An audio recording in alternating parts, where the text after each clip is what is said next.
కోవూరు మండలం లేగుంటుపాడు గ్రామంలోని పంట పొలాలలో దొంగలు రెచ్చిపోయారు. నిరంజన్ రెడ్డి అనే రైతు పంట పొలాల్లో ఏర్పాటు చేసిన ట్రాన్స్ఫార్మర్ ను గుర్తు తెలియని వ్యక్తులు ధ్వంసం చేశారు. ట్రాన్స్ఫారంలో ఉన్న కాపర్ వైండింగ్ చోరీ చేశారు. కరెంటు సరఫరా లేకపోవడంతో పొలానికి వెళ్లి చూసిన రైతు దొంగతనం జరిగిందని గుర్తించాడు. దీంతో విద్యుత్ శాఖ అధికారుల దృష్టికి వారు తీసుకెళ్లారు. విద్యుత్ లేకపోవడంతో ఇబ్బందులు పడ్డామని రైతులు వాపోయారు. సమస్యను త్వరితగతిన పరిష్కరించాలని కోరారు. ఇలాంటి ఘటనలు పునరావృతం కాకుండా అధికారులు చర్యలు తీసుకోవాలన్నారు. మాది కోవూరు మండలం లేగుంటపాడు విలేజ్. నా పేరు ముత్యాల కోటయ్య. మేము ఇట్టే ఉదయాన్నే మోటార్ వేద్దామని పొలంలోకి వచ్చే లోపల ఇట్లా సప్లై లేదు, ఫీజు పోయింది కావాలా లైన్ మ్యాన్కి తెలుపుదామని చెప్పి ట్రాన్స్ఫారం కాడికి ఎత్తుక్కుంటూ వచ్చే లోపల ఈ విధంగా జరిగింది.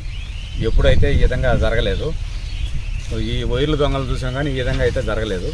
ఇదేదో పెద్ద ముఠాగానే వచ్చి చేసినట్టుగా ఉంది. చిన్న చిత్తగోళ్ళు అయితే దీన్ని చేయలేరు అని నేను తెలుపుతాను.